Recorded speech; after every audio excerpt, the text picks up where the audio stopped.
Hello, welcome back to A Year of Miracles with Inner Bloom. Hello, we are on lesson 9. And the idea for today is I see nothing as it is now. Now, as we jump into this lesson for day 9, I want to remind you that these lessons, this part of the course, this part of the year isn't about accepting any of these ideas intellectually at this point.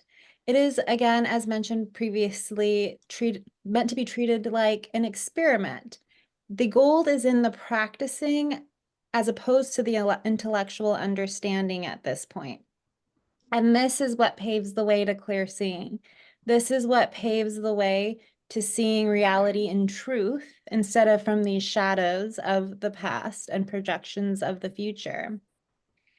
This is also what leads to that self-sourced, non-circumstantial, infinite flow of peace and joy and happiness and freedom and safety and security. All those feelings that we're seeking in the world of form is actually found within us. And this clears the way so we can see reality from that space, no matter how difficult it is to maybe understand or intellectualize what we're learning at this point. So the course reminds us at this point in the lesson that we are to apply these lessons and not try too hard to understand them intellectually. So notice any disbelief or resistance that arises and just notice it with love and self-forgiveness and do the practice anyway. Again, you can treat it like an experiment. And like Sammy said, which I love the analogy of trying on these beautiful clothes and seeing how the material feels.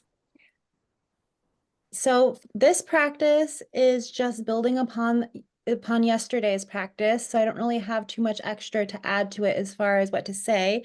We kind of already dove into why we see nothing as it is now. So I'm just going to go into how to apply this. And you want to start with your eyes open this time and look about you and apply to all that your eyes land upon. So without excluding anything or without trying to include every single little thing, just everything your eyes land on. My eyes are landing on this cup, this computer, this lipstick, this vial here, this cat tree over there, and just everything, this light, this little speck on my computer, which I'm taking off, everything like that. So then as you're doing that, apply the sentence. I do not see this blank as it is now. I do not see this cup as it is now. I do not see this computer as it is now. I do not see the speck as it is now. I do not see this pencil as it is now, etc., etc. And then apply it also to the things further out. So I do not see that window as it is now. I do not see that painting as it is now. I do not see that tree as it is now, etc., etc. And again, do not try to include every little thing, but also do not exclude anything. Just casually let your eyes rest on whatever it rests on. Everything from again, like the little speck that I said, to even maybe your dog, or to the door, or to the car, or to this cup of water. Perfect. And when we say that, we're allowing the God, creator, divine, whatever you want to call it, to help us see things for how they really are, not through the lens of judgment, fear, scarcity, and lack. So all these exercises are trying to do is for us to give up how we think we know everything, and how we've given everything meaning that isn't really the meaning that it's meant to have. And so we really have to allow ourselves, like I said, to let go of the judgment and anything that arises. Something that's helped me to do this is tapping into, and I've used this mantra sometimes when I find that I'm too in my head. What we're tapping into is faith beyond logic. what we're tapping into is miracles beyond matter. We're transcending what we think we've always known to invite this new way of thinking into our perspective. And all we're doing, like, basically think of our minds as like a full cup full of water. And so all we're doing is we're emptying the cup, as Karina said last week, so that God, the divine, can fill it. So we can see reality for how it truly is. And dependent on how good, not how good, sorry, I don't want to use that word, dependent on how receptive you are with these lessons, and how you have the ability to surrender and separate from what is, you might start to see more light in your reality. You might start to see light particles. Like, I even see reality move, right? Because I've separated it from being solid. A reminder that reality is not solid. The atoms move so fast and vibrate so quickly that it gives us the illusion that it's solid, right?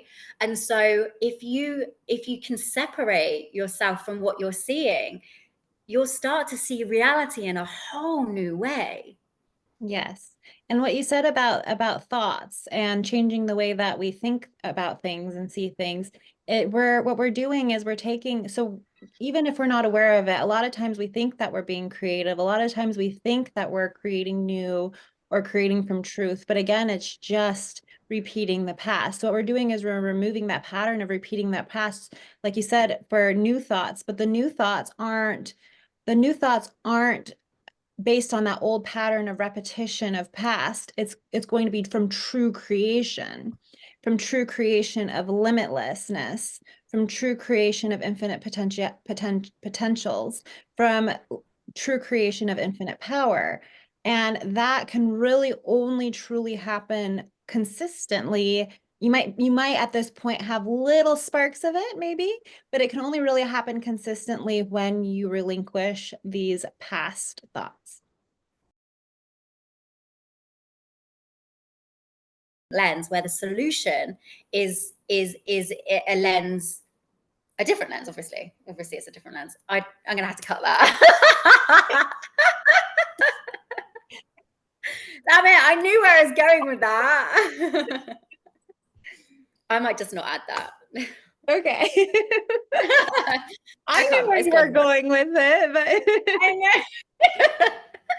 you can put it a part of the bloopers. Yeah. Okay, I'm gonna We should call them bloomers. I love that. Bloomers, blooper bloomers, yeah. Okay, you can cut that video now. Okay.